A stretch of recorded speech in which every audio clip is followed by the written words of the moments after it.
Mari kita lihat Wahyu 20 ayat 1-6. Ini satu-satunya pasal di dalam Alkitab yang bicara kerajaan 1000 tahun. Lalu aku melihat seorang malaikat turun dari surga, memegang anak kunci jurang maut, suatu rantai besar di tangannya. Dia menangkap naga si ular tua itu, yaitu iblis dan setan, dan dia mengikatnya 1000 tahun lamanya.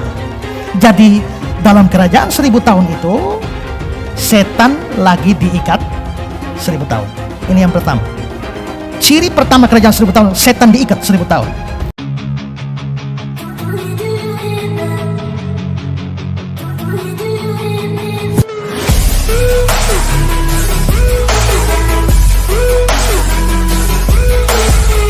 Shalom sahabat Evata Kebenaran. Senang sekali bisa bertemu kembali dengan sahabat di channel ini. Saya berterima kasih karena sahabat sudah mampir dan mengikuti channel ini sampai hari ini. Saya berdoa kiranya Tuhanlah yang membalas dan memberkati kita semua. Channel Evata Kebenaran membahas khusus tentang tanda akhir zaman atau peristiwa-peristiwa yang akan terjadi di akhir zaman. Dalam bahasa teologianya adalah eskatologi. Kita akan belajar tentang akhir zaman dari berbagai sumber. Semoga channel ini boleh memberkati kita semua. Tidak perlu berlama-lama lagi, mari kita langsung saja mendengarkan khotbah tentang akhir zaman dari hamba Tuhan yang luar biasa ini. Namun sebelumnya, mari kita bersatu di dalam doa. Bapa di sorga, kami siap dibekali oleh kebenaran firman tentang nubuatan, tentang tanda-tanda akhir zaman, hal-hal yang akan terjadi di masa depan. Berikanlah kami kemampuan agar kami dapat mengerti rencana Tuhan atas kehidupan kami dan dunia ini. Ajar kami Tuhan agar kami mempersiapkan diri menghadapi hari-hari yang akan datang ini.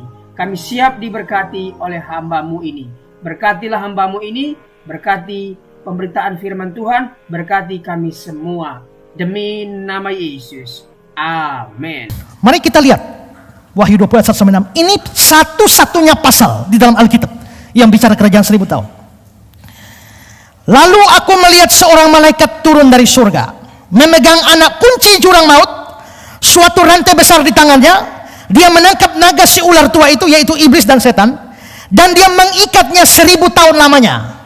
Jadi dalam kerajaan 1000 tahun itu, setan lagi diikat 1000 tahun. Ini yang pertama. Ciri pertama kerajaan 1000 tahun, setan diikat 1000 tahun.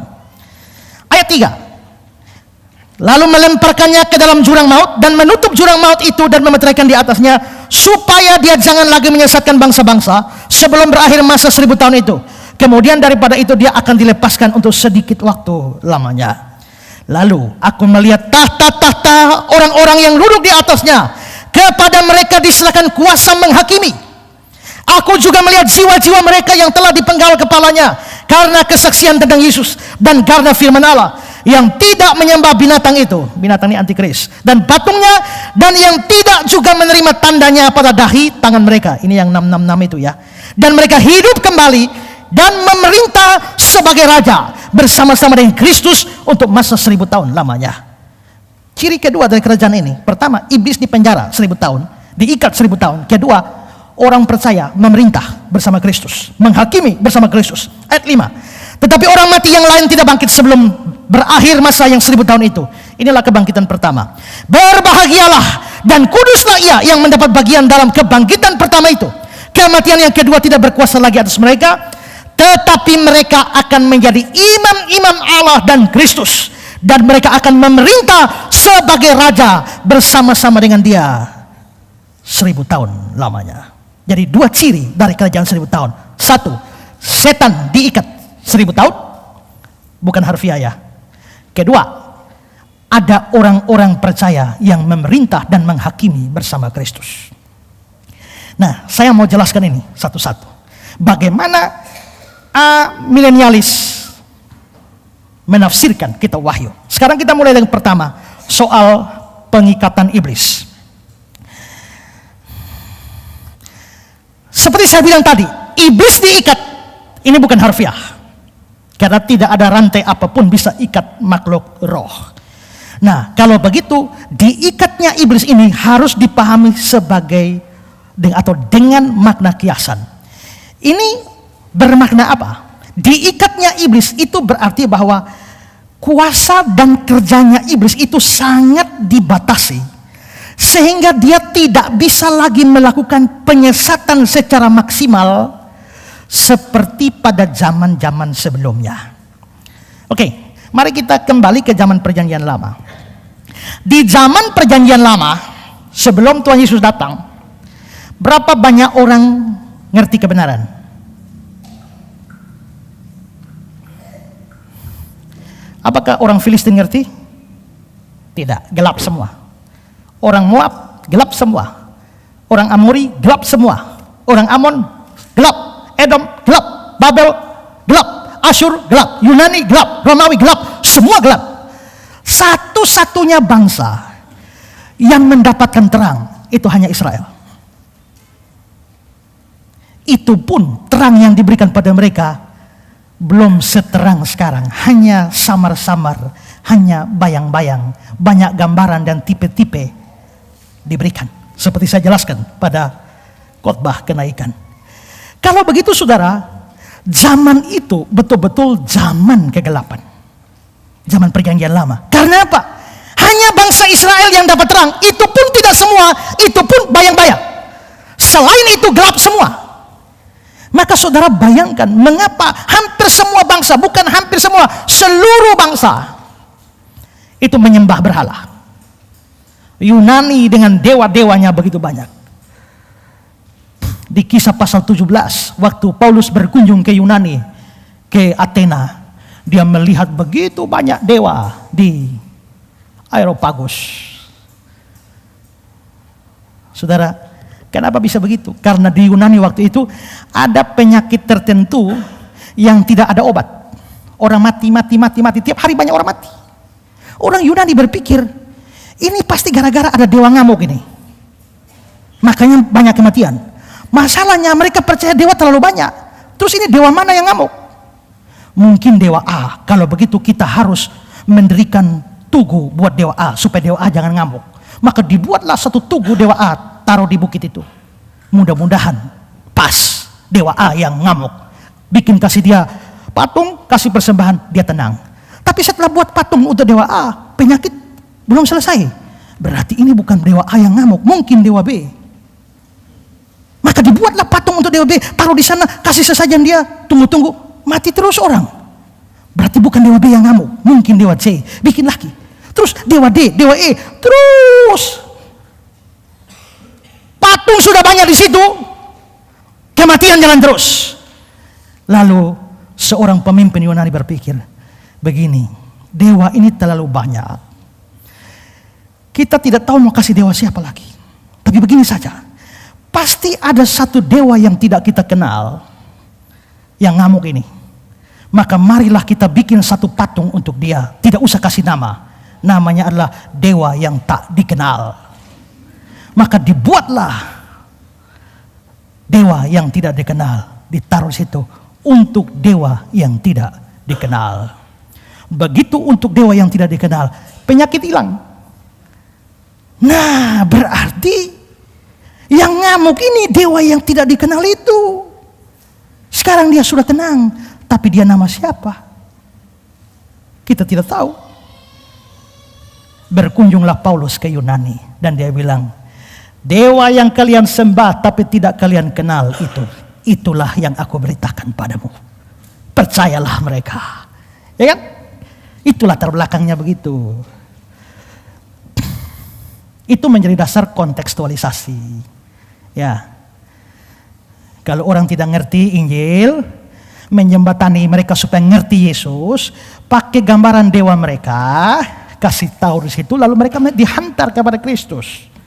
Orang Timur menyembah dewa langit namanya Wisneno, Usif Neno, Tuhan di langit. Makanya Neno itu kan langit. Neno Bais, Neno Bahan, Neno Tek, dan Neno yang lain itu kan dari langit itu. Tapi mereka percaya juga ada dewa yang berkuasa di bumi namanya Wisafu. Dewa langit dengan dewa bumi, Wisnenu dan Wisafu itu berbeda. Begitu misionaris masuk, dia bilang, tapi ada satu Usif yang berkuasa sekaligus di langit dan di bumi. Namanya Wisnenu, Wisafu. Itulah Yesus Kristus. Akhirnya orang Timur terima Yesus sebagai Wisnenu. Amazing grace, how sweet the sound, Wisnenu lo amanekat. Begitu. Itu kontekstualisasi. Orang belum kenal Yesus, pakai budaya mereka, menghantar mereka kepada Yesus. Tapi jangan dibalik. Orang sudah kenal Yesus, angkat lagi ini budaya, bikin kabur. Kita semua sudah percaya Yesus. Beliau pergi gali ulang lagi. Orang Timur itu percaya apa sebenarnya? Buaya. Buaya itu sosok pelindung pemelihara. Coba lihat saya dari udara. Pulau Timur itu persis buaya. Maka buaya itu sosok pelindung. Maka bagi orang Timur agak sukar memahami Yesus sebagai anak domba Allah. Domba saya tidak pernah dilihat. Maka jangan ambil gambaran Israel tentang domba. Ambil gambaran lokal kita, yaitu buaya. Yesus anak buaya. Lebih cocok untuk orang Timur. Masalahnya kan kita sudah kenal Yesus. Kecuali kita kafir belum kenal Yesus, pakai gambaran itu untuk pakai buaya, untuk membawa kita pada Yesus. Ini sekarang sudah pada Yesus, dibawa kembali ke buaya. Ini namanya kontekstualisasi yang terbalik. Mau pakai itu budaya, adat istiadat masuk gereja juga tidak apa-apa. Tapi harus seleksi. Jangan sampai budaya yang bersifat kafir ikut masuk. Kalau mau ibadah gaya rote, silakan masuk dengan tiilangga dan sesando, silakan. Mau gaya sabu pakai padoa bisa. Tapi jangan sebelum masuk ke gereja, kaji ayam dulu. Kaji ayam mengiringi masuk gereja. Kan sudah salah itu. Ya. Demi acara budaya itulah masih diminta lagi pakai mantra orang sabu, ya, pakai potong ayam merah baru suruh baca, sampai orang yang diminta bilang, aduh Pak, minta maaf itu kata-kata panas, saya tidak berani. Nah kalau gereja kembali ke situ, ini kontekstualisasi yang terbalik. Gereja tidak anti budaya, adat istiadat, tapi gereja harus seleksi. Nah, kembali kepada persoalan kita. Jadi di sini kita bisa lihat bahwa hampir semua bangsa itu sebelum Kristus datang gelap semua. Itu semua menyembah berhala, hanya Israel yang dapat terang sedikit. Itu pun tidak semua percaya. Berarti seluruh dunia gelap. Dan ini menunjukkan bahwa betapa setan dengan seluruh kekuatannya dia kerahkan untuk menyesatkan bangsa-bangsa. Zaman ini Alkitab sebut sebagai zaman kebodohan. Kisah 17 ayat yang ke-30. Dengan tidak memandang lagi zaman kebodohan, sekarang Allah memberitakan pada manusia, di mana-mana semua harus bertobat. Dengan tidak memandang zaman kebodohan, di dalam NIV dipakai kata ignorance, satu masa atau zaman atau ketidaktahuan mereka. Orang-orang tidak tahu kebenaran. Mungkin Alkitab terjemahan lama lebih bagus. Segala zaman jahiliyah itu dialpakan juga oleh Allah. Itu zaman jahiliyah. Nah, jadi dulu zaman jahiliyah hampir tidak ada orang tahu kebenaran. Semua menyembah kafir, menyembah berhala. Itu bukti setan sangat berkuasa. Dengan seluruh kekuatannya dia sesatkan bangsa-bangsa. Kecuali sedikit orang bangsa pilihan Allah.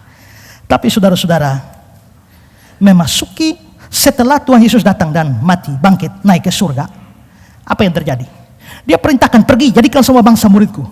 Maka murid-murid mulai pergi ke bangsa-bangsa, terus beritakan Injil. Tadinya semua orang kafir menyembah berhala, tapi satu-satu mulai masuk. Hari ini dunia boleh dikatakan mayoritas adalah Kristen.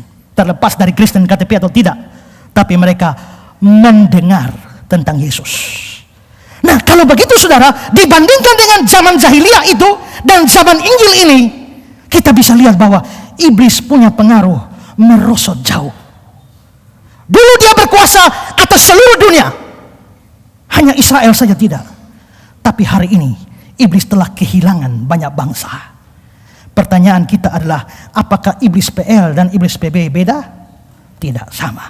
Apakah iblis PL kuat, iblis PB sudah hilang kuasa, sudah impoten? Tidak juga.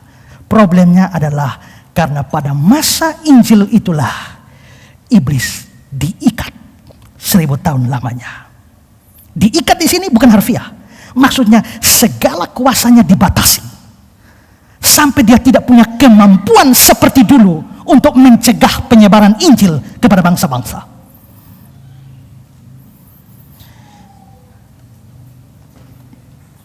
Karena itu saudara, apa maksudnya bahwa dalam kerajaan 1000 tahun, iblis dipenjara 1000 tahun lamanya? Artinya, di dalam era kerajaan 1000 tahun, Yesus naik ke surga sampai dia datang, ini periode Injil. Injil akan diberitakan pada segala bangsa. Dan iblis sangat dibatasi kuasanya. Dia masih bisa bekerja juga, masih menyerang kita. Hanya tidak lagi sehebat zaman PL, zaman jahiliyah. Iblis yang sekarang kalau banding dengan iblis zaman jahiliyah, iblis yang sekarang tidak ada apa-apa kekuatannya dibanding zaman jahiliyah.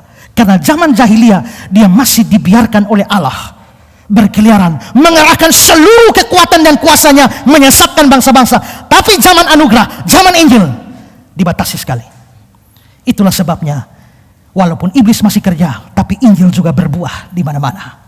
Kita beritakan Injil kemana-mana, banyak orang bertobat. Karena apa? Karena iblis di satu sisi Tuhan menyertai kita, di sisi lain karena iblis sedang dibatasi. Apakah konsep semacam ini ada pada bagian yang lain? Ada. Matius 12 ayat 29. Pada waktu orang Farisi menuduh Yesus mengusir roh jahat dengan kuasa iblis, Yesus menjawab, atau bagaimanakah orang dapat memasuki rumah seorang kuat dan merampas harta bendanya apabila tidak diikatnya dahulu orang kuat itu? Sesudah itu baru dia dapat merampok rumah itu. Yesus usir setan. Lalu mereka bilang, dia usir setan pakai kuasa setan. Yesus bilang, bagaimana orang dapat memasuki rumah orang kuat dan merampas hartanya? Tidak diikat dahulu orang itu. Mari begini, ini kerajaan setan, taruhlah begitu. Setan orang kuat yang berkuasa atas saudara semua. Sekarang saya mau rebut saudara-saudara. Saya masuk, bagaimana bisa rebut saudara? Ikat dulu setan itu, orang kuat itu. Setelah ikat baru saya tarik satu-satu. Akhirnya menjadi percaya kepada Injil. Jadi dari sini Yesus mau mengatakan bahwa direbutnya orang-orang dari cengkraman iblis itu terjadi setelah orang kuat atau iblis itu diikat dulu. Jadi pengikatan ini bukan berarti iblis loyo tidak bisa bikin apa-apa lagi. Tidak. Tapi kuasanya sangat dibatasi. Menarik saudara-saudara, bahwa Matius menggambarkan pengikatan orang kuat, kata ikat orang kuat itu menggunakan kata yang sama, kata Yunani yang sama dengan diikat di Wahyu pasal 20. Sama-sama menggunakan kata Yunani deo. Lalu ada Yohanes 12 ayat 31-32. Sekarang berlangsung penghakiman atas dunia ini. Sekarang juga penguasa dunia ini akan dilempar keluar. Dan aku, apabila aku ditinggikan dari bumi, aku menarik semua orang padaku. Kata dilempar keluar, ini dari bahasa Yunani ekbalo. Balo itu melempar, ek itu kan keluar, expose. Jadi dilempar keluar, ekbalo. Nah, di sini Yohanes pasal 12 ini bilang penguasa dunia ini dilemparkan keluar, ekbalo. Menariknya di Wahyu 20 ayat 3 tentang pengikatan iblis dikatakan lalu melemparnya ke dalam jurang maut. Kata yang sama, kata dasar yang sama, kata balo dipakai di sana. Kalau begitu saudara-saudara, di sini kita bisa melihat bahwa ada dasar bagi pengikatan setan yang tak berarti bahwa dia tidak bisa bikin apa-apa lagi. Jadi terlihat bahwa diikatnya iblis yang digambarkan dalam Wahyu 20 menunjukkan dalam seluruh zaman Injil di mana kita hidup, pengaruh iblis sekalipun tidak dimusnahkan sangat dibatasi sehingga dia tidak bisa menghalangi penyebaran Injil sampai pada bangsa-bangsa. Donald Guthrie, pada waktu 70 murid kembali dari pekerjaan misi mereka memberitahukan, Yesus memberitahu mereka bahwa dia melihat iblis jatuh seperti kilat dari langit. Lukas 10:18. Dan bahwa mereka diberi kuasa atas semua kuasa musuh. Nampaknya hal ini sejajar dengan Wahyu 20 ayat 1-3. Selama zaman sekarang ini kuasa iblis dibatasi. Dia dapat mencobai, tapi tidak dapat secara penuh menyesatkan murid-murid Kristus. Kistemaker, pengikatan ini menunjuk pada pembatasan Allah secara atas si jahat dalam bentuk melucuti kekuatan dan kuasanya. Iblis dan para malaikatnya bagai diikat pada seutas tali yang bisa sedikit dipanjang pendekkan. Mereka boleh mencoba melepaskan diri, tapi tidak mungkin bebas. Yang Yohanes maksudkan bukan pengikatan secara harfiah, tapi suatu pembatasan yang membuat iblis tidak lagi bisa melakukan kejahatan seperti sebelum dia dibatasi. Anthony Hoekma mengatakan bahwa sebelum Tuhan Yesus naik ke surga, dia kasih amanat agung. Pergi, jadikanlah semua bangsa muridku, baptislah mereka dalam nama Bapa, Anak dan Roh Kudus. Dan seseorang bisa berkata kepada Tuhan, Tuhan, bagaimana kami bisa pergi ke seluruh dunia, sedangkan seluruh dunia sedang dikuasai iblis? Bagaimana kami bisa membuat bangsa-bangsa jadi murid-Mu, sedangkan semua bangsa sedang disesatkan oleh iblis? Bagaimana kami bisa membaptis mereka, sedangkan mereka ada di dalam cengkraman iblis yang penuh kuasa? Bagaimana amanat agung dilaksanakan, sedangkan setan bisa berkuasa sehebat itu? Dan Yohanes dalam Wahyu 20 hendak berkata bahwa memang zaman dulu iblis berkuasa sehingga banyak orang sudah disesatkan. Tapi sekarang sudah tiba saatnya iblis diikat. Karena dia diikat, dibatasi kuasanya, kamu bisa memberitakan Injil pada semua bangsa. Kamu bisa menjadikan bangsa-bangsa jadi muridku. Kamu bisa baptis mereka dalam nama Bapa, Anak dan Roh Kudus. Itu mungkin. Kenapa? Bukan karena kamu terlalu hebat, tapi karena iblis yang berkuasa atas bangsa-bangsa sedang diikat. Karena itu saudara, kapan kerajaan 1000 tahun itu? Sekarang. Mulai dari Yesus naik ke surga sampai Yesus datang. Kita sedang ada dalam kerajaan 1000 tahun. Kita punya misi memberitakan Injil. Tapi ada berita baik bagi kita. Iblis yang sampai sekarang juga tetap menakutkan, sesungguhnya telah dibatasi. Seandainya dia tidak dibatasi, lebih menakutkan pangkat 4, pangkat 5 dari sekarang. Tapi jangan terlalu takut. Kenapa? Dia dibatasi dan dia tidak bisa bergerak lewat dari batasan yang Tuhan berikan. Itu arti ikatan iblis diikat. Sekarang yang kedua, yang terakhir, pemerintahan orang percaya bersama Tuhan. Di dalam kerajaan 1000 tahun, iblis diikat 1000 tahun. Tapi pada saat itu juga, orang percaya memerintah bersama-sama dengan Tuhan, menghakimi bersama Tuhan. Tapi siapa mereka yang memerintah dan menghakimi itu? Mari perhatikan ayat 4. Lalu aku melihat tahta-tahta dan orang-orang yang duduk di atasnya. Kepada mereka diserahkan kuasa untuk menghakimi. Aku juga melihat jiwa-jiwa mereka yang telah dipenggal kepalanya karena kesaksian tentang Yesus dan karena firman Allah. Mereka hidup kembali dan memerintah sebagai raja bersama dengan Kristus untuk masa 1000 tahun. Jadi siapa yang memerintah? Jiwa-jiwa mereka yang dipenggal kepalanya.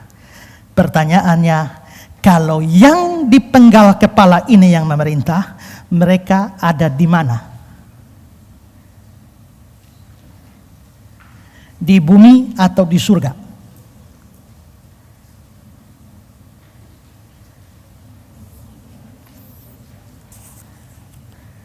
Kita mau cari tahu, ini mereka memerintah, tapi memerintah di mana? Orang Premil bilang memerintah di bumi. Tapi dari ayat itu, yang memerintah itu adalah jiwa-jiwa yang telah dipenggal kepalanya karena kesaksian tentang Yesus. Berarti mereka di mana? Surga atau bumi? Kayaknya surga ya. Tapi orang Premil bilang bukan di surga. Kenapa? Coba lihat, next. Jiwa-jiwa mereka yang telah dipenggal, orang percaya yang mati, itu memang ke surga. Tapi mereka hidup kembali dan memerintah sebagai raja bersama Kristus dalam masa 1000 tahun. Jadi mereka dipenggal kepalanya mati di surga. Tapi setelah itu kan hidup kembali, bangkit, berarti di bumi dong. Lalu setelah bangkit baru memerintah. Jadi kerajaan 1000 tahun itu memerintah itu bukan di surga. Orang-orang yang sudah mati itu nanti pada hari Tuhan Yesus datang kan ada kebangkitan orang mati. Setelah orang mati bangkit, baru mereka memerintah. Makanya kerajaan 1000 tahun itu baru terjadi setelah Tuhan Yesus datang. Itu logikanya orang Premier. Tapi saya mau jawab, dari mana dasar mengatakan hidup kembali itu adalah kebangkitan pada akhir zaman?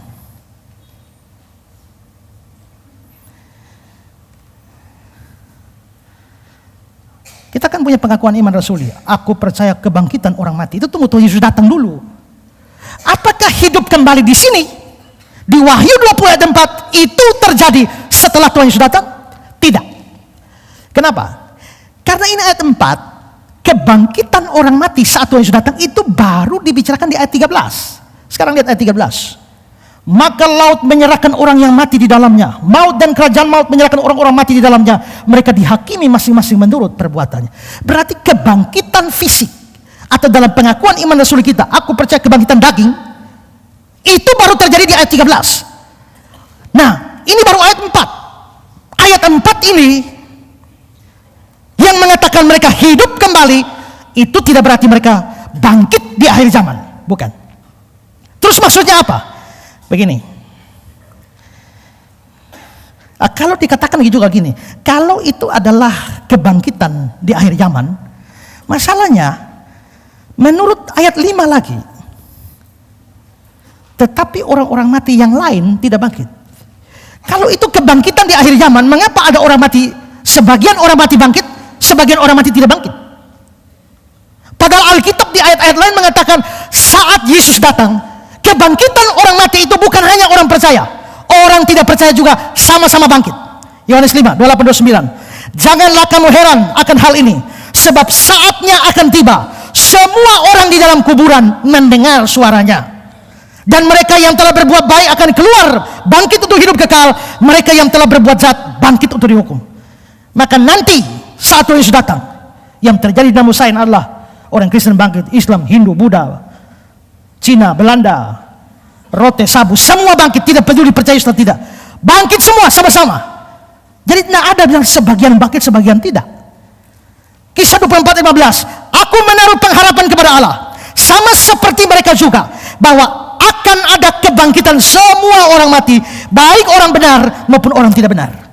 Sedangkan Wahyu 20 ayat 4 bilang mereka bangkit memerintah, tapi yang lain tidak bangkit. Kalau begitu, hidup kembali di Wahyu 20 ayat 4 tidak bicara kebangkitan di akhir zaman. Kalau begitu apa? Begini, ini kan Yohanes melihat, penglihatan. Yang Yohanes lihat di bumi, mereka digorok, mati dong. Tiba-tiba Yohanes dibawa ke surga, lihat.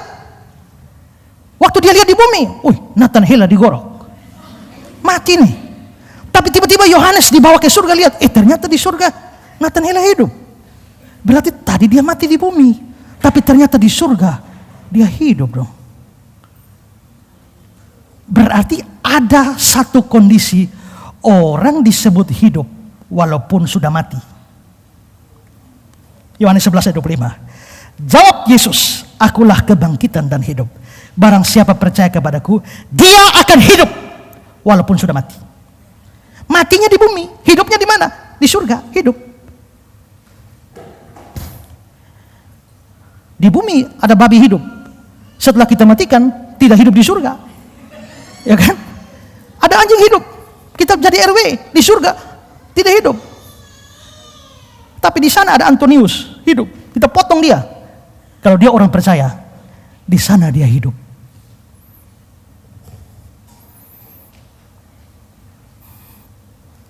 Tapi bagaimana kalau dia orang tidak percaya? Orang tidak percaya di dunia dia mati. Lihat di surga dia tidak ada juga. Berarti kelihatan sudah tidak ada. Betul-betul mati. Tidak muncul di surga. Berarti mereka belum dibangkitkan. Tunggu akhir zaman. Makanya ayat 5 bilang, tetapi orang-orang mati yang lain tidak bangkit. Ini karena mereka bukan orang percaya. Sebelum berakhir masa 1000 tahun. 1000 tahun kan berakhir ujungnya Tuhan Yesus datang. Jadi tunggu Tuhan Yesus datang dulu. Itulah kebangkitan pertama. Kebangkitan pertama itu kebangkitan fisik. Nah, karena itu orang-orang, apakah berarti orang mati yang tidak percaya sampai sana dia hilang? Kan Advent Saksi Yehova kan, kalau Advent bilang orang mati hilang kesadaran. Jadi begitu orang mati dia tidur panjang sampai Tuhan Yesus datang baru bangun. Itu menurut Advent. Menurut saksi Yehova, begitu mati, hilang. Tapi menurut ajaran Alkitab tidak kok. Orang mati itu masih aktif kok, tidak tidur. Buktinya orang kaya masih lihat, Bapak Abraham suruh Lazarus bawa, masih tahu kok. Nah, tapi orang yang tidak percaya bukan hilang eksistensi, tapi secara rohani mereka tetap dianggap mati. Wahyu 20 ayat 1 Yohanes 5:12. Barang siapa tidak memiliki anak, dia tidak memiliki hidup. Jadi, kalau saya percaya, saya orang percaya, saya mati di bumi, di surga saya tetap hidup. Dalam pengertian rohani. Tapi kalau saudara tidak percaya, mati di sini, tapi di sana saudara dianggap tidak memiliki hidup alias mati. Jadi belum bangkit, tunggu Tuhan Yesus datang. Nah, jadi maksudnya seperti itu. Bagi orang percaya, hidup setelah mati dianggap sebagai kebangkitan pertama, yaitu kebangkitan rohani, di mana kebangkitan keduanya adalah kebangkitan jasmani di akhir zaman. Makanya di ayat yang ke-6 dia bilang, berbahagialah dan kuduslah ia yang mendapat bagian dalam kebangkitan pertama itu. Kebangkitan pertama itu yaitu waktu mereka bangkit secara rohani di surga. Kematian yang kedua tidak berkuasa lagi atas mereka. Apa itu kematian yang kedua? Kematian kedua itu adalah masuk neraka. Kematian pertama taruh di namusain. Kematian kedua taruh di neraka. Makanya orang tidak percaya Yesus mati 2 kali. Mati di bumi, mati kekal. Hidup hanya 1 kali di bumi. Tapi kalau orang percaya Yesus, hidup 2 kali, mati 1 kali. Mau pilih yang mana? Nah, jadi apa artinya? Artinya begini. Orang-orang yang mati itu, di bumi mereka mati, kepalanya dipenggal. Tapi Yohanes ketika melihat ke surga, ternyata mereka yang mati di bumi, di surga tidak mati. Hidup loh. Karena mereka hidup itulah, maka mereka memerintah bersama-sama Kristus. Itu berarti bahwa orang percaya yang memerintah bersama Kristus pada era kerajaan 1000 tahun, mereka bukan memerintah di bumi seperti kata Premil, mereka memerintah di surga bersama Kristus. Tahu dari mana lagi bahwa itu di surga? Wahyu 20:4. Lalu aku melihat tahta-tahta. Leon Morris mengatakan bahwa kata tahta itu di dalam kitab Wahyu muncul 47 kali. Hanya 3 kali bicara soal bumi. Sisanya seluruh tahta ada di surga. Maka dari pemahaman ini menunjukkan bahwa sementara kita di bumi ada dalam kerajaan 1000 tahun dan iblis itu diikat 1000 tahun lamanya. Sementara itu berlangsung pemerintahan dari orang-orang percaya yang mati di surga. Mari lihat ini. Ini kerajaan 1000 tahun yang tercatat dalam Wahyu 20 ayat 1-6. Tapi ayat 1 sampai ayat 3 bicara kondisi di bumi. Apa yang terjadi di bumi? Yang terjadi di bumi adalah setan diikat, terus Injil diberitakan di mana-mana. Karena Injil diberitakan di mana-mana sementara setan terikat, maka Injil boleh memenangkan banyak bangsa. Ini terjadi di bumi sekarang ini. Di sisi lain, kalau misalnya ini film, ini ada kamera, chapter pertama, ada chapter kedua, yang ini melihat di bumi. Sementara di bumi seperti ini orang menginjil, iblis diikat. Sementara itu, di surga ayat 46, orang-orang yang mati memerintah bersama-sama dengan Kristus. Paham? Saya sudah bikin gambar begini, kalau tidak paham justru tidak tahu lagi ini mau bagaimana lagi. Nah, berarti jiwa-jiwa orang-orang percaya yang mati sedang memerintah bersama-sama dengan Kristus, bahkan menghakimi. Nah, apa artinya mereka memerintah dan menghakimi? Itu jadi masalah lain. Sampai di sini kitab suci tidak mengatakan apa-apa.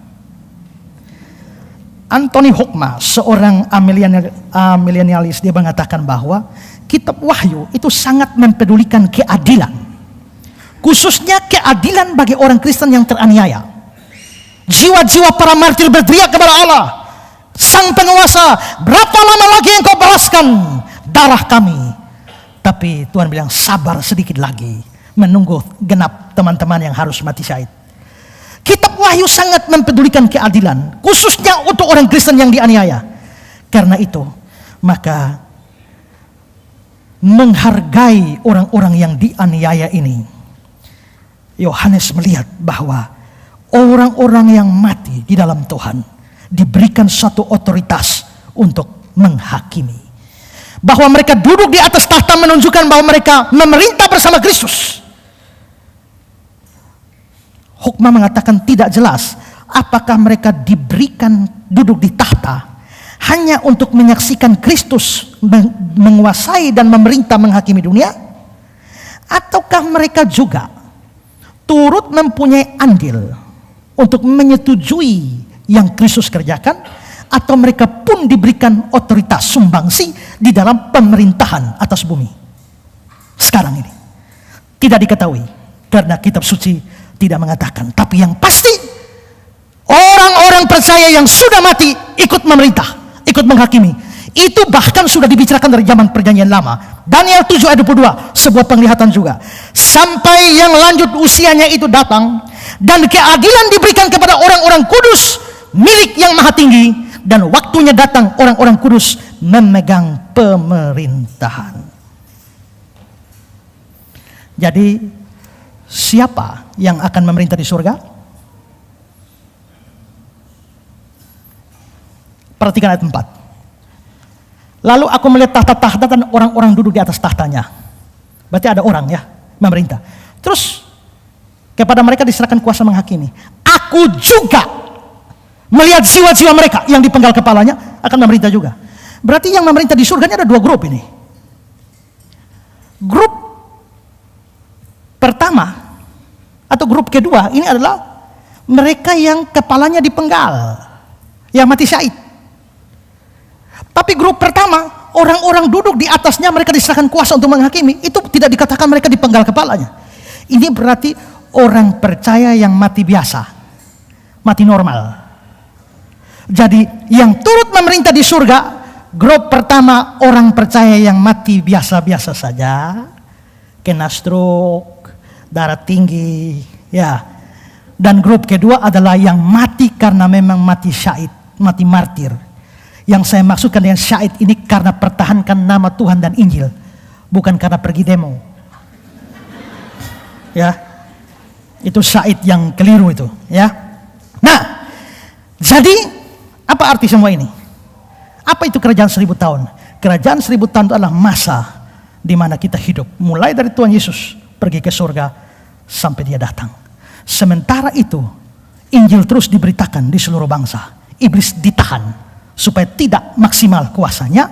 Sementara kita berada di bumi seperti ini, yang mati-mati, yang kita tanam di Namosain, di Kapadala, di mana-mana itu sudah naik semua. Yang percaya saat ini mereka sedang memerintah bersama Kristus. Menyimpulkan paham ini dengan pandangan Anthony Hoekma. Milenialis menafsirkan milenium dalam Wahyu 20 ayat 4 sampai 6 sebagai pemerintahan oleh jiwa orang-orang percaya yang telah meninggal dan yang sekarang ini bersama-sama dengan Kristus di surga. Mereka memahami diikatnya setan sebagai disebutkan dalam ayat 3 pertama dari pasal itu sebagai periode waktu antara kedatangan Kristus yang pertama dan kedua, dan segera berakhir saat kedatangan Kristus kembali. Mereka mengajarkan bahwa Kristus akan datang kembali setelah pemerintahan milenium surgawi ini. Lebih lanjut, milenialis memegang keyakinan bahwa kerajaan Allah sekarang ini telah hadir dalam dunia dalam wujud pemerintahan Kristus atas umatnya melalui firman dan Roh Kudus. Namun pada saat yang bersamaan, milenialis juga adalah orang-orang yang sedang menantikan penyempurnaan kerajaan Allah di masa yang akan datang, di dalam bumi yang baru. Mereka menyadari bahwa meskipun mereka memang Kristus telah menang dengan pasti atas dosa dan iblis, namun kuasa iblis akan tetap ada bersama-sama kerajaan Allah hingga akhir zaman. Sehingga meskipun kita telah menikmati banyak berkat eskatologi pada masa sekarang, ini disebut eskatologi yang terwujud, kita masih merindukan klimaks dari seluruh tanda zaman kedatangan Kristus yang kedua yang akan menghantar kita ke dalam kondisi final eskatologi yang akan datang. Itulah milenialis. Saya sudah mengajarkan ini 3 sudah. Premil, postmil, amil. Kalau saudara ikut semua, saudara tahu bedanya. Tapi kalau saudara baru pertama datang, saya bermurah hati menggambarkan itu pada saudara dengan gambaran seperti ini.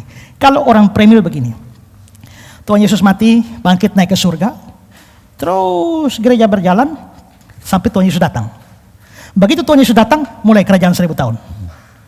Tuhan Yesus datang, kerajaan 1000 tahun. Itu premil.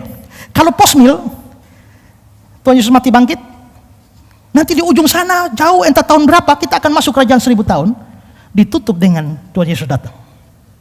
Tapi amilenialisme, mulai Yesus naik ke surga, mati bangkit naik surga, itu mulai kerajaan 1000 tahun, endingnya Tuhan Yesus datang. Jelas? Dan saya ada pada posisi yang terakhir, amilenialisme.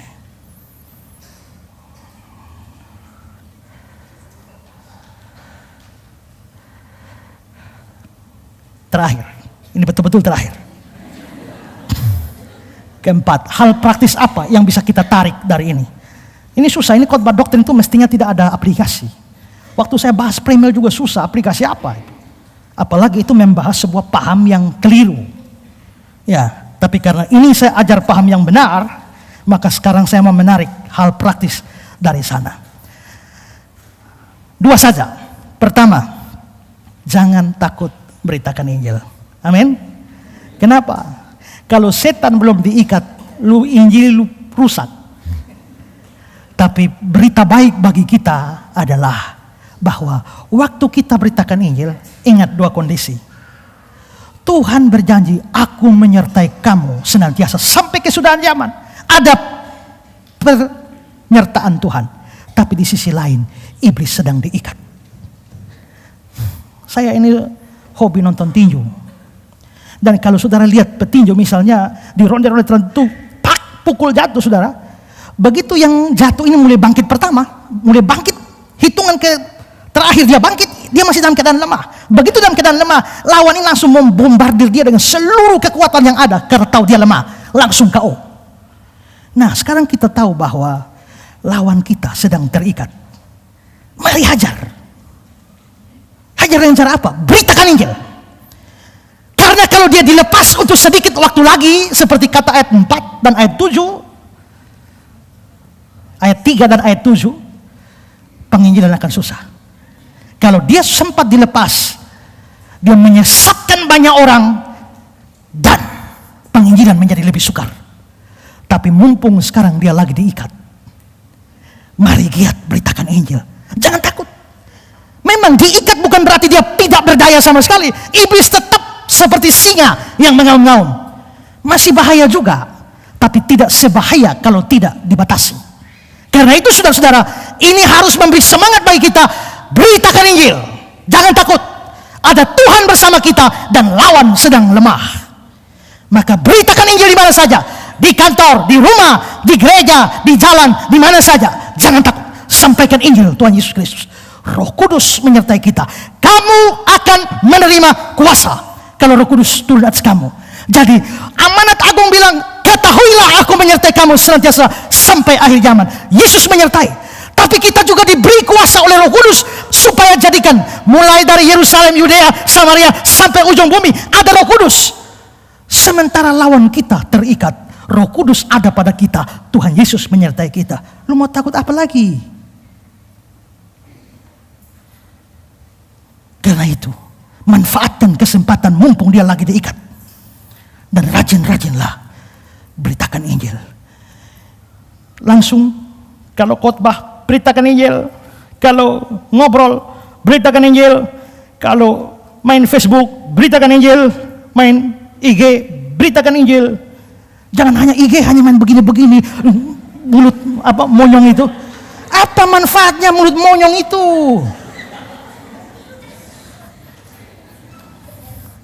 Sadarlah adik-adik nona.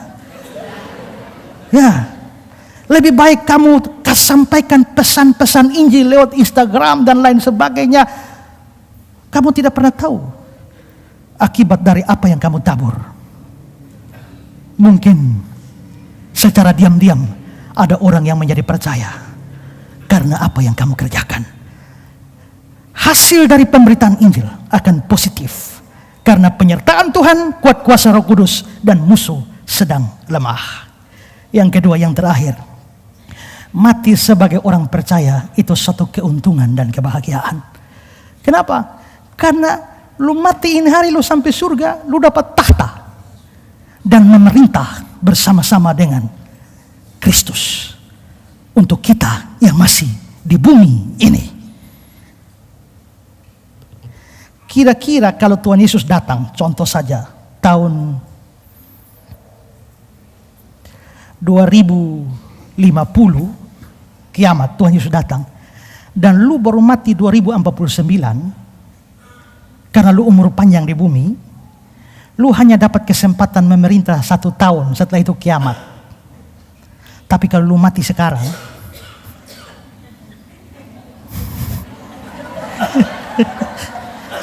lu mendapat kesempatan memerintah lebih lama. Karena itu cepat mati itu lebih bahagia. Tapi jangan cari mati. Ya. Semakin kita cepat mati, waktu kita memerintah bersama Kristus makin lama. Oh, happy day. Wah, itu happy day. Karena itu, kalau saudara sungguh-sungguh beriman, jangan takut mati. Karena kuburan hanya mengantar kamu kepada tahta. Kuburan hanya mengantar kamu kepada tahta. Catat status itu. Karena itu sekali lagi, kalau sudah sungguh-sungguh beriman, jangan takut pada kematian. Wahyu 3 ayat 21. Barang siapa menang, ia akan kududukan bersama-sama dengan aku di atas tahtaku. Sebagaimana aku pun menang dan duduk bersama-sama dengan Bapakku di atas tahtanya.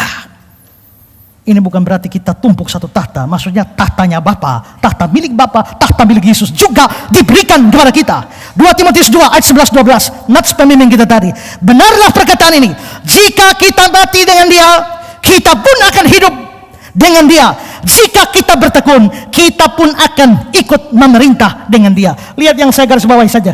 Jika kita mati dengan dia, kita pun akan memerintah dengan dia. Amin. Karena itu jangan takut pada kematian. Itu mengantar kamu untuk memerintah. Mungkin karena itulah Paulus bilang, kalau aku hidup, hidup untuk Kristus. Mati adalah keuntungan. Tapi di sisi lain, kalau istrimu mati, suamimu mati, papamu mati, opa omamu mati, anakmu mati, asal mereka sudah sungguh-sungguh beriman, kamu jangan terlalu sedih. Kenapa? Karena dia sedang berbahagia dan turut memerintah bersama Kristus dan seluruh saleh yang telah mendahului kita. Asal dia percaya. Kalau dia tidak percaya, dia masuk neraka. Biarpun pendeta bilang almarhum telah kembali ke pangkuan Bapa di surga, kalau belum percaya juga dia tidak ke sana, dia lari ke sebelah itu. Ya, tapi kalau sudah percaya dan dia meninggal, sebagai manusia kita sedih karena ditinggal oleh orang yang kita kasihi. Tapi secara rohani kita tidak boleh terus dalam kesedihan, karena kekasih kita yang meninggal itu justru berbahagia bersama-sama memerintah dengan Kristus. Karena itu, kalau ada orang meninggal, turutlah berduka bersama keluarga, tapi turutlah bersuka bersama almarhum. Saya waktu sampai pada bagian saya pikir-pikir, kalau nanti saya penginjilan orang mau mati dan dia sudah sungguh-sungguh percaya, saya akan bilang, selamat jalan Bapak dan selamat memerintah bersama Kristus.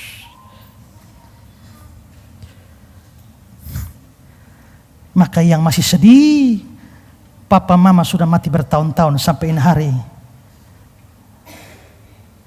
lu belum move on juga, pacar sudah lewat bertahun-tahun, masih tetap di dalam kesedihan, kamu bersedih seperti orang-orang tidak beriman. asal mereka beriman. Mereka memerintah bersama dengan Kristus. Karena itu saudara-saudara, baik kita maupun orang lain yang meninggal, pastikan meninggal di dalam Tuhan. Tuhan memberkati kita. Sampai jumpa pada pembahasan pengadilan terakhir. Terima kasih sahabat sudah mendengarkan khotbah tentang akhir zaman. Saya yakin dan percaya kita semakin bertambah hikmat dan bertambah referensi tentang akhir zaman. Channel ini dibuat secara sadar untuk mengumpulkan pembahasan tentang akhir zaman, nubuatan tentang akhir zaman, agar kita punya satu channel membahas khusus tentang kejadian-kejadian di akhir zaman. Para pembicaranya juga dari berbagai interdominasi, baik dari Protestan, karismatik, Katolik, dan berbagai pendeta di seluruh Indonesia, tentunya yang membahas tentang akhir zaman. Semoga channel ini memberkati kita semua. Firman Tuhan mengatakan Matius 13 ayat 39, musuh yang menabur benih lalang ialah iblis. Waktu menuai ialah akhir zaman, dan para penuai itu malaikat. Matius 22:23-24.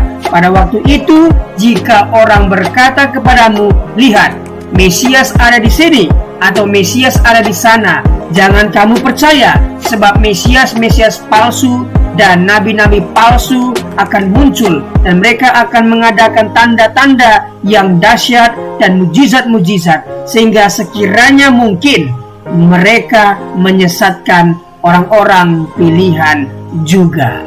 1 Tesalonika 4 ayat 15-16. Ini kami katakan kepadamu dengan firman Tuhan, kita yang hidup, yang masih tinggal sampai kedatangan Tuhan, sekali-kali tidak akan mendahului mereka yang telah meninggal. Sebab pada waktu tanda diberi, yaitu pada waktu penghulu malaikat berseru dan sangkakala Allah berbunyi, maka Tuhan sendiri akan turun dari sorga, dan mereka yang mati dalam Kristus akan lebih dahulu bangkit.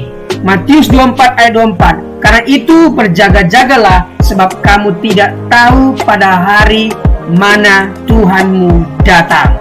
Matius 26 ayat 64. Jawab Yesus, engkau telah mengatakannya, akan tetapi aku berkata kepadamu, mulai sekarang kamu akan melihat Anak Manusia duduk di sebelah kanan yang Maha Kuasa dan datang di atas awan-awan di langit.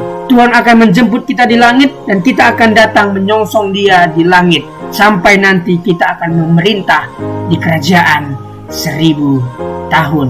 Tuhan Yesus memberkati. Mari kita berdoa.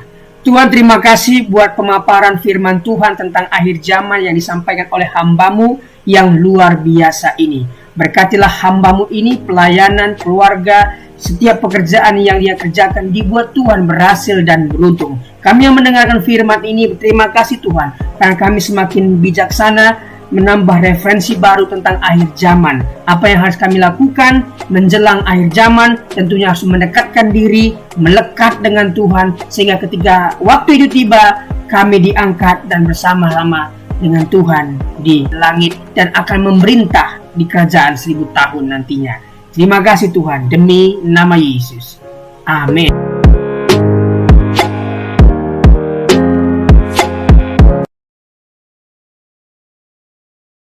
Nó nấu cho mình tác lỗi bởi sợi bù phá y chẳng mây dầu giá bù phá tê cháu trong sai liệu tê lưng ở tàu in nấu nè tê cháu xin cồn tê cháu xin nè cho mình xin bay bài đi tròi đi dẫn đi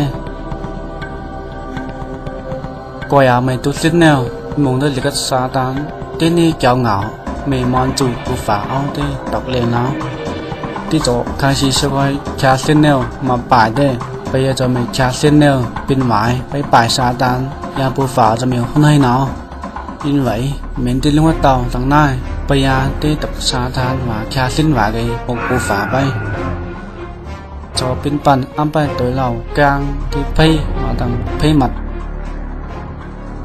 bây ăn xây dựng cái lò mình phần play mà ní cho chơi miền bù phá cháu bù phá ní tí giống khéo vần mà cháu ăn lấy trái cây lầu vẫn thấy chặt tí rồi yếu này tí cháu phía nằm cô tông say tu tông say cái bây cho chơi miếng tí cháu liễu bây giờ tí quý thân ý cái này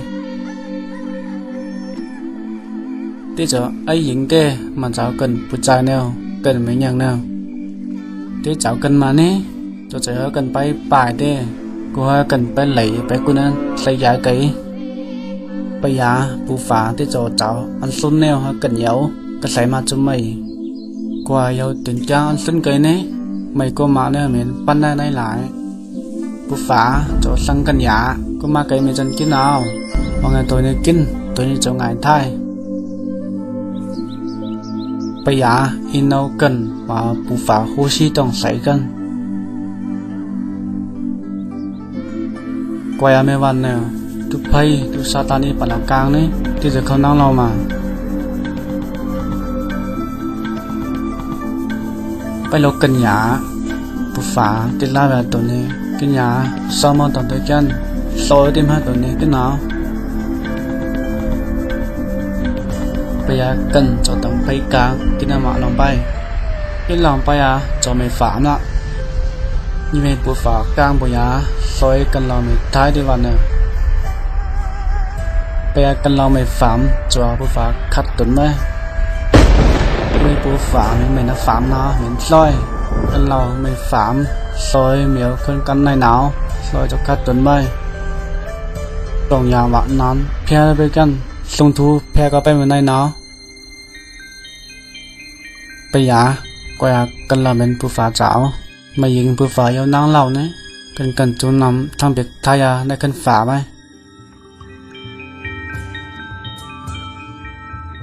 ซอยกันเราอย่างย้อนเลยกาได้เปิดใส่หาอะไรกันจูไปหันนั้นจะใส่จังไปป่ายเหมียวไปจ่อยต้องใส่là ai tộc liền cho có phầnไปหัดต้องเปียกในกันปูฝาไปก็อย่ามาใจกันเหล่าหัดไปเลยหัดจนมันในกันนั่งฝาลักไปหนาวปูฝาว่ากันเราต้องหลงว่าน้ำไปกันเมียวคนกันในหนาวก็อย่าปูฝานี้ที่ยันใจหันนิ้นกันยังไงกันเราเหมือนไอ้หญิงได้มาเจ้าเปียได้จะให้อีหลอกตกเตเยซูร้อนเสียใจมาเจ้าฝามกันเราbây giờ ý cái cần lâu cho mày ngày ngủ nhìn vậy Giêsu lâu mà hát khá lỗi cần lâu Giêsu vậy liệu nó cháu phạm cần lâu cho ngài thái yêu xì xì cha ní ông lúc thế mà sao phạm cần lâu bay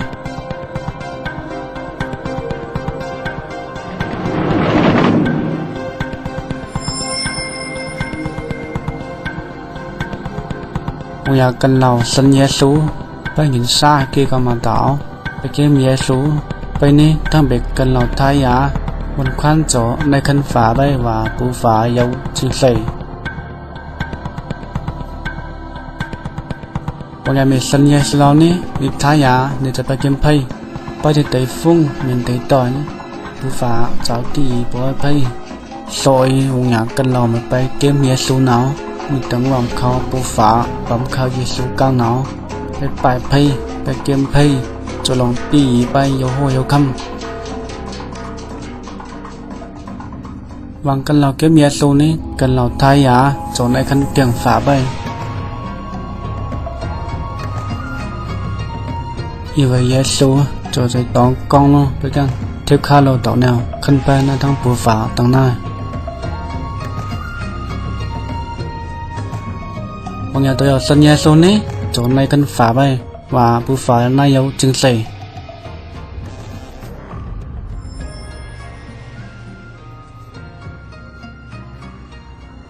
Terima kasih sudah melihat video pendek tentang rencana Allah untuk kehidupan manusia. Sejak dari awal Tuhan menciptakan Adam dan Hawa. Dia juga sudah merencanakan akan keselamatan manusia melalui pengorbanan anaknya yang tunggal. Tidak ada cara lain selain menerima Tuhan Yesus yang adalah jalan, kebenaran, dan kehidupan. Tidak ada seorang pun yang bisa bertemu dengan Bapa kalau tidak melalui Tuhan Yesus. Tuhan Yesuslah yang menjadi jembatan seperti video yang kita barusan lihat. Jadi rencana Allah itu sangatlah sederhana. Rencana keselamatan yang diberikan Allah sangatlah sederhana. Mari kita lihat artikel berikut ini. Rencana keselamatan Allah yang sederhana namun penuh kuasa. Hai kawan, saya akan mengajukan pertanyaan yang paling penting di dalam kehidupan ini. Kebahagiaan dan kesusahan Anda di masa akan datang bergantung pada jawaban Anda. Pertanyaannya adalah, apakah Anda sudah diselamatkan? Ini bukan pertanyaan tentang perbuatan baik Anda, bukan juga apakah Anda anggota gereja, tetapi apakah Anda sudah diselamatkan? Apakah Anda yakin akan masuk surga setelah meninggal dunia? Alkitab berkata bahwa untuk dapat masuk surga, seseorang harus dilahirkan kembali. Dalam Yohanes 3 ayat 7, Yesus berkata kepada Nikodemus, kamu harus dilahirkan kembali. Karena yang dilahirkan dari daging adalah daging, yang dilahirkan dari roh adalah roh. Dalam Alkitab, Allah memberikan rencana bagaimana caranya untuk dapat dilahirkan kembali, yang berarti diselamatkan. Rencananya sangat sederhana. Anda dapat diselamatkan hari ini juga. Bagaimana caranya? Langkah pertama, Anda harus sadar bahwa Anda adalah orang berdosa. Karena semua orang telah berbuat dosa dan telah kehilangan kemuliaan Allah. Roma 3 ayat 23. Karena semua orang lahir dengan hati yang berdosa, hati yang dari daging. Anda adalah orang berdosa dan terpisah dari Allah karena dosa. Sebab upah dosa ialah maut. Roma 6 ayat 23. Ini artinya pemisahan kekal dari Allah di dalam neraka. Manusia ditetapkan untuk mati hanya satu kali saja, dan sesudah itu dihakimi. Ibrani 9 ayat 27. Tetapi Allah sangat mengasihi Anda. Dia telah memberikan anaknya yang tunggal, Yesus, untuk menanggung dosa Anda dan mati untuk Anda. Dia, Yesus, yang tidak mengenal dosa, telah dibuatnya menjadi dosa karena kita, supaya di dalam Dia kita dibenarkan oleh Allah. 2 Korintus 5 ayat 21. Yesus harus meneteskan darahnya dan mati karena nyawa makhluk ada di dalam darahnya. Imamat 17 ayat 11. Tanpa penumpahan darah tidak ada pengampunan. Ibrani 9 ayat 22. Akan tetapi Allah menunjukkan kasih-Nya kepada kita oleh karena Kristus telah mati untuk kita ketika kita masih berdosa. Roma 5 ayat 8. Meskipun kita tidak dapat mengerti bagaimana caranya, Allah berkata bahwa dosa-dosa setiap orang yang percaya kepadanya telah dibebankan kepada Yesus, dan Ia mati untuk kita. Dia dijadikan pengganti kita. Ini adalah kebenaran. Allah tidak dapat berbohong, kawanku. Sekarang Allah memberikan kepada manusia bahwa di mana-mana semua mereka harus bertobat. Kisah Para Rasul 17 ayat 30. Langkah kedua adalah pertobatan. Pertobatan ini adalah sunat hati. Kalau di perjanjian lama, Tuhan minta Abraham, Kejadian 17, dan semua keturunannya disunat sebagai tanda perjanjian yang kekal. Makna rohaninya adalah, dalam perjanjian baru, Tuhan Yesus memperkenalkan tujuan dari sunat jasmani adalah sunat hati, yaitu secara rohani. Sunat jasmani dilakukan sebagai upaya memurnikan diri, dan dari aspek medis, dapat menghindari sejumlah sakit penyakit. Sunat hati secara rohani memurnikan hidup kita dari dosa dan maut. Yeremia 4 ayat 4 berkata tentang sunat hati supaya terhindar dari murka Allah. Perbuatan-perbuatan yang jahat adalah kehidupan yang tidak takut akan Tuhan, tidak hidup mengasihi Dia, dan tidak beribadah kepadanya. Sunat hati berarti bertobat dari kehidupan yang jahat dan menaati Tuhan. Mengatakan betapa baik, kuat, dan dahsyat, adil, dan kasih Tuhan hingga layak disembah oleh semua orang. Pertobatan harus disertai perbuatan. Cara berpikir di mana seseorang mengaku dan setuju bahwa ia orang berdosa di hadapan Allah dan mengaku serta menerima pengorbanan Yesus di kayu salib untuk setiap orang percaya. Dalam Kisah Rasul 16 ayat 30-31, penjaga-penjaga Filipi bertanya kepada Paulus dan Silas, "Tuan-tuan, apakah yang harus aku perbuat supaya aku selamat?"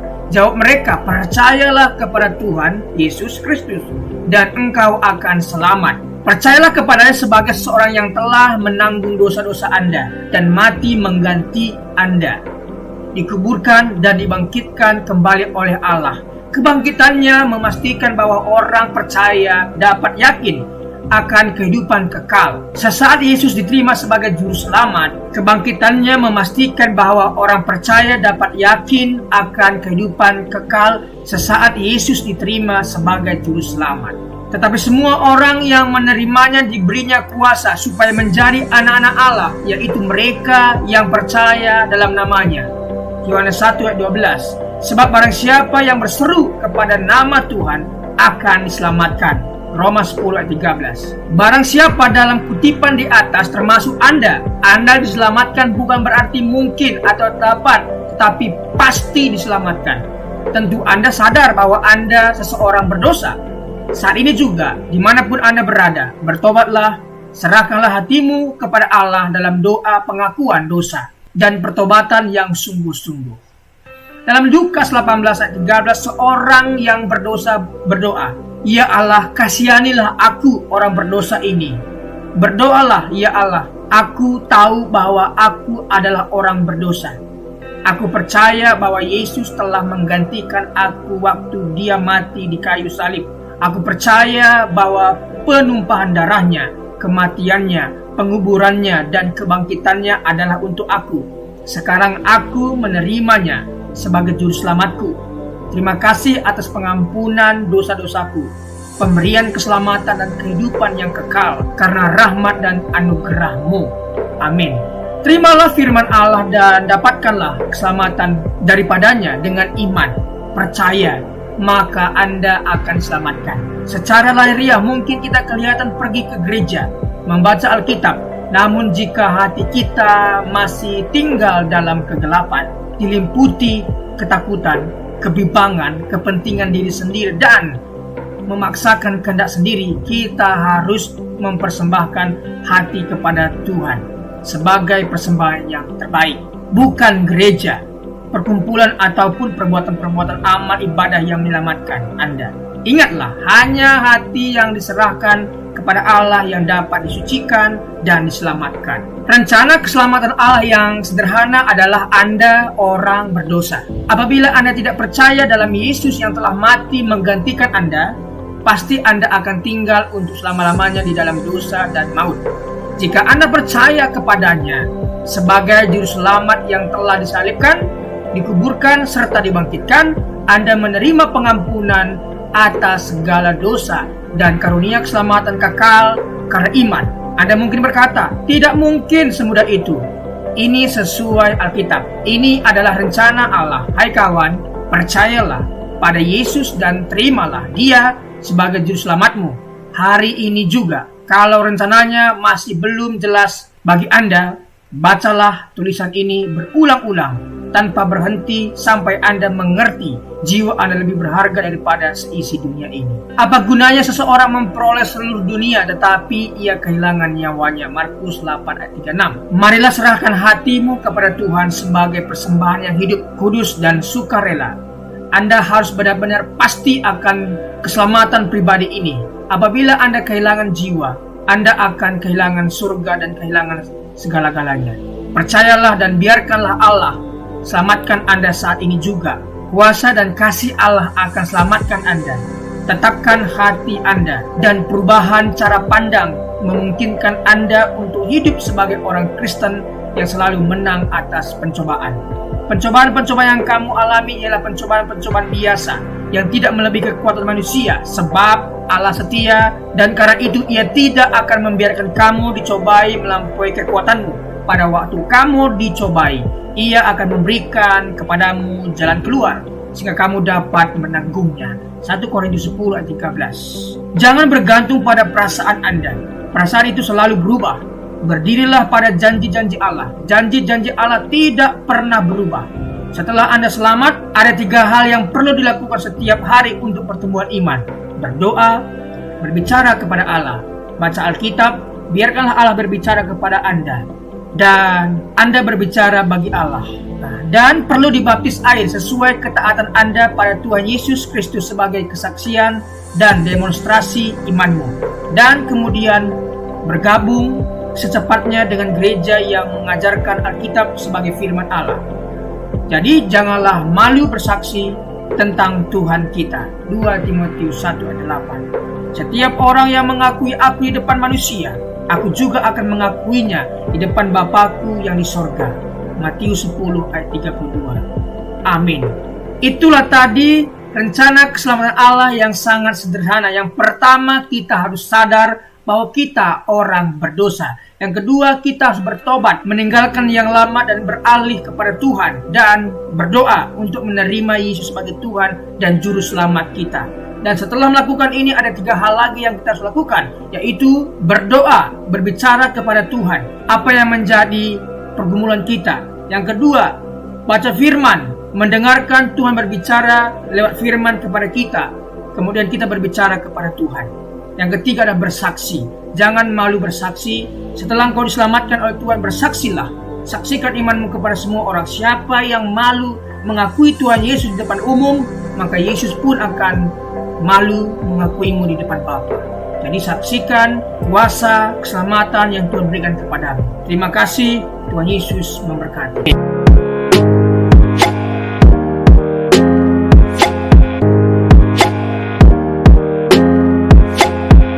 Dalam kesempatan kali ini kita akan membahas satu tema yang cukup baik, yaitu menanti dan berjaga-jaga. Bagaimana sikap orang percaya ketika menanti dan berjaga-jaga akan kedatangan Tuhan yang kedua kali. Mari kita baca Lukas 21 ayat 25 sampai 36. Saya percaya kita sudah membacanya. Oleh karena itu, mari kita lanjutkan. Apa yang seseorang biasa lakukan ketika menunggu? Tentunya kita akan mencari kesibukan supaya waktu menunggu tidak terasa lama. Kesibukan di sini pun bukan hal-hal yang tidak menguntungkan Tuhan, tetapi kesibukan yang menguntungkan Tuhan dan menguntungkan diri kita di masa depan, yaitu berbuat sesuatu yang baik untuk Tuhan. Apa yang kita lakukan ketika menunggu jemputan? Apa yang akan kita lakukan ketika tunggu ibadah mulai? Tentunya kita harus melakukan sesuatu, bukan bersumur-sumur. Orang Kristen adalah orang yang menanti. Menanti apa? Menanti kedatangan Kristus kedua kalinya. Orang yang setia sampai akhir dan tidak murtad dan menunggu kedatangan Tuhan yang kedua kalinya, Tuhan sudah sediakan yang namanya mahkota bagi mereka yang menantikan kedatangan Tuhan kedua kalinya. Kedatangan Kristus akan segera terjadi. Artinya pasti akan terjadi. Jadi, mari kita lihat Matius 24 ayat 19 dan Wahyu 1 ayat 1. Matius 24. Segera sesudah siksaan pada masa itu, matahari akan menjadi gelap dan bulan tidak bercahaya, dan bintang-bintang akan berjatuhan dari langit, dan kuasa-kuasa langit akan goncang. Apa kata segera di situ? Kita akan dalami.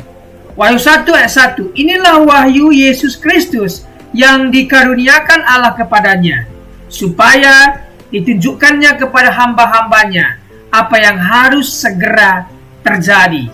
Makna segera bukan menunjuk 5 menit lagi. Segera seperti guru, dosen mengatakan kepada siswa atau mahasiswanya, segera kumpulkan. Bukan itu.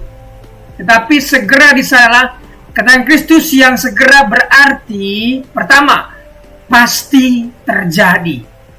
Itu pasti terjadi, Alkitab sudah mencatat, dan pasti terjadi. Kedua, tidak ada seorang pun yang tahu waktunya. Tidak ada, oleh karena itu kita harus menanti dan berjaga-jaga. Ketiga, tidak ada seorang pun yang dapat melarikan diri ataupun luput. Siapapun kita akan tetap dihukum atau diberikan ganjaran yang baik. Pertama, tanda-tanda kedatangan anak manusia. Mari kita dalami apa tanda-tanda dan kenapa Tuhan memberikan tanda. Meski tidak ada yang tahu kapan waktunya, tetapi akan ada tanda-tanda sebelum itu terjadi. Lukas 21 ayat 25 sampai 26. Dan akan ada tanda-tanda pada matahari dan bulan dan bintang-bintang, dan di bumi bangsa-bangsa akan takut dan bingung menghadapi deru dan gelora laut. Orang akan mati ketakutan karena kecemasan berhubung dengan segala apa yang menimpa di bumi. Sebab kuasa-kuasa langit akan goncang. Penguasa-penguasa yang ada di langit akan goncang. Tanda kedatangan Kristus sudah dinubuatkan oleh para nabi. Tanda kedatangan Kristus dan penghukuman orang fasik bisa dibaca Yesaya 13 ayat 9 sampai 11. Sungguh hari Tuhan datang dengan kebengisan, dengan gemas, dan dengan murka yang menyala-nyala, untuk membuat bumi menjadi sunyi sepi dan untuk memunahkan daripadanya orang-orang yang berdosa. Sebab bintang-bintang dan gugusan-gugusan di langit tidak akan memancarkan cahayanya. Matahari akan menjadi gelap pada waktu terbit, dan bulan tidak akan memancarkan sinarnya. Kepada dunia akan kubalaskan kejahatannya, dan kepada orang-orang fasik kesalahan mereka. Kesombongan orang-orang pemberani akan kuhentikan, dan kecongkakan orang-orang yang gagah akan kupatahkan. Tanda kedatangan Kristus sudah dinubuatkan oleh para nabi. Yang kedua, tanda kedatangan Kristus dan penyelamatan umat Allah. Yoel 2 ayat 30 sampai Yoel 3 ayat 2. Mengapa perlu tanda? Supaya kita terhindar dari penyesatan. Baca Lukas 21 ayat 8. Tidak putus asa oleh penderitaan yang mendahului kedatangan Kristus. Akan ada penderitaan, akan ada penganiayaan. Tetapi bagi kita yang percaya kepada Tuhan, akan diangkat dan diluputkan. Tetapi bagi mereka yang suam-suam kuku, akan dimuntahkan dan mengalami siksaan besar itu. Tidak meragukan janji kedatangan Kristus. Oleh karena itu mari kita tidak meragukan janji kedatangan Kristus. Baca ayat yang ke-29 sama 33 dan seterusnya. Setelah tanda-tanda terjadi, Yesus datang kedua kali. Haleluya. Perbedaan dengan kedatangannya yang pertama. Ya, dia lahir sebagai manusia kedatangan yang pertama. Dilahirkan dari perawan Maria. Sederhana dan kehinaan seorang hamba. Tetapi kedatangan yang kedua kalinya berkuasa dan kemuliaan seorang raja. Kedua, kedatangan yang pertama dihukum karena dosa manusia. Kedatangan yang kedua datang untuk menghukum manusia yang berdosa dan tidak bertobat. Aplikasinya, tidak percaya kepada orang-orang yang mencoba meramal atau menentukan waktu kiamat. Yang kedua, ketika melihat tanda, kita semakin yakin mengenai kedatangan Kristus. Tiga, sebagai orang percaya, kita bersukacita menyambut kedatangan Kristus karena ia datang untuk menyelamatkan. Selanjutnya, sikap menanti kedatangan anak manusia itu. Bagaimana sikap kita? Mari kita baca Markus 13 ayat 32. Saya percaya sahabat sudah membacanya. Tidak seorang pun yang tahu. Malaikat tidak tahu. Yesus sebagai manusia tidak tahu. Mengapa Allah tidak memberitahu kepada kita mengenai kedatangan Kristus yang kedua kali? Allah tidak memberitahu supaya, pertama, menumbuhkan di dalam diri kita sikap hamba yang benar, berjaga-jaga selalu. Seperti majikan yang akan pulang ke rumahnya. Tentunya hambanya atau pembantunya pasti berjaga-jaga untuk menanti majikan itu. Itulah maksudnya. Kita harus berjaga-jaga dan juga terus menanti kedatangannya. Hamba sejati dan hamba palsu akan diuji di dalam kesediaannya untuk selalu berjaga-jaga. Fokus pada tanggung jawab dan pekerjaan yang Allah perintahkan. Kenapa Tuhan tidak beritahu kedatangannya? Agar kita fokus pada tanggung jawab dan pekerjaan yang Allah perintahkan kepada kita. Karena kita tahu zaman dulu, yaitu di zaman Paulus, ketika dikatakan Tuhan Yesus akan datang kedua kali, dan jemaat saat itu sudah tidak mau kerja lagi, dan semua mereka menunggu. Bukan itu yang dimaksud. Aplikasi apa yang kita bisa ambil dari bagaimana berjaga-jaga? Ayat 34 sampai 36. Jangan syarat dengan pesta pora, kemabukan dan kepentingan duniawi. Mari kita jauhi hal-hal yang semacam ini, karena ini merugikan kita di masa yang akan datang. Berdoalah senantiasa. Agustinus berdoa, baca Alkitab, menjauhi dosa. Ini yang harus kita lakukan, berdoa, membaca Alkitab, menjauhi dosa. Dan selamat menantikan kedatangan Kristus, bersiaplah Yesus datang segera. Terima kasih, Tuhan memberkati.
Tuhan.